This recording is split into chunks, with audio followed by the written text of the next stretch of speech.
isolate the electrofrogs, right? Right. I was trying to isolate just the frog, Yeah. and keep the point rails and the stock rails powered all the time. Right. Well, going through 4 or 5 of these switches and dissecting them to figure out how this is built, okay, to isolate this, like I said, I'd have to cut all the way back here Right. to almost that second tie Yeah.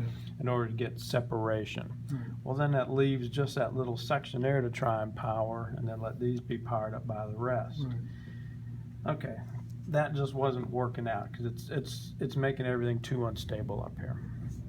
So then I got to looking. I took an old locomotive apart, put a 3-wheel locomotive truck on here after I'd isolated one of these and hooked it up digitally, and I started running the truck through. Okay, well, if these point rails and these stock rails are the same polarity and this is the same polarity, now I have a real tight gap here between polarities, because this would always switch to the opposite one. Right. So that would be the rail A, this would be the rail B, short point. Yeah. On a 3-axle locomotive truck, your front wheel, depending on how the truck goes through, could float short between one polarity, and then the 2 trailing axles are in the other polarity. And it worked both ways, whether it went straight through or went off to the side. 9 times out of 10, it would short. Even rolling a locomotive through there would short. So I thought, that's just not going to work trying to isolate this thing. Let me scratch that in and start over. Then I barely got to looking at this going, you know, those engineers at Peco are pretty smart cookies. They're pretty smart guys. Everything here in the center is already bonded together. The whole frog and the point rails are all bonded together. I said, okay, that's fine. The weak point is that slip joint down there, you know, for the pivoting. Well, you know, I rectified that by putting a drop of solder in there. And since these were a stamped piece of metal, not a solid piece of rail, like I said, you know, they flex real nice. With as often as they'll operate here, they'll never break. Okay, fine. So I fixed that. So now everything in the center here is completely bonded. Okay, cool. I'll pick up a rail feed on the outside rail, a rail feed on the inside rail, and I'll just pick up the center wherever I need to. Okay? So essentially what you're doing is you're switching everything in the center here to the other polarity. The other side.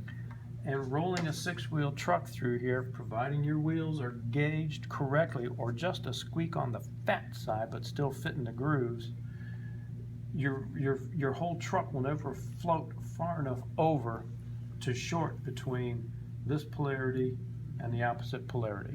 It just physically can't move that far, and you don't short. Even in this direction, you don't short. So I said, okay, I'm just going to switch the whole center section. That way all I got to do is cut out ties, drop in the 3 feeders, don't have to take any of the original jumper apart. Right, just tap into it. Just tap into it, and then everything in the center switches to the opposite polarity. Cool.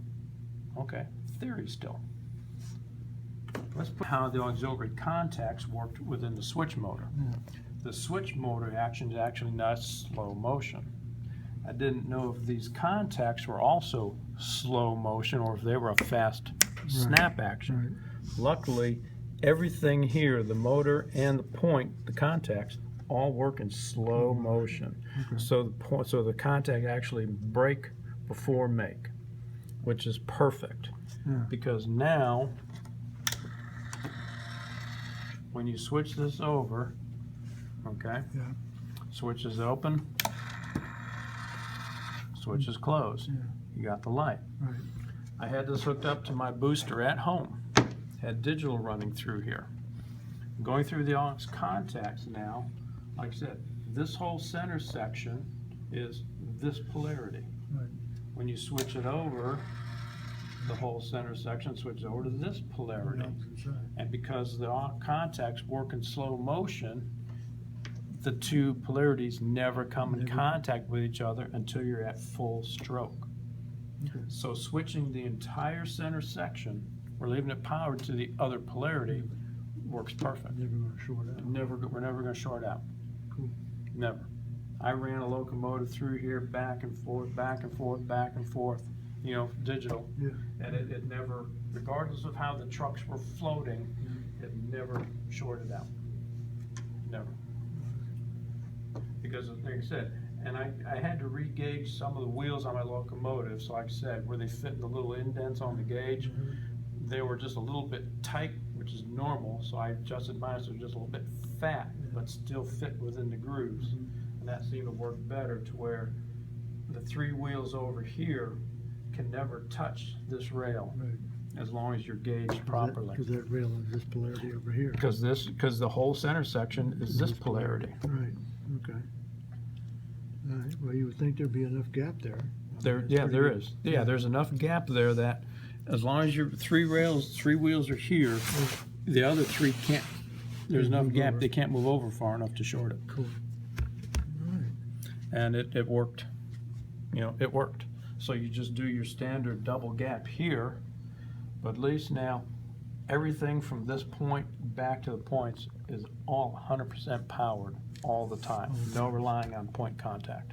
Totally live switch. Totally live switch. Excellent. You know, by simply doing, you know, Yeah. the three wires Three- there Three connections. and then switching it through the aux contacts. Yeah, okay. But Sure.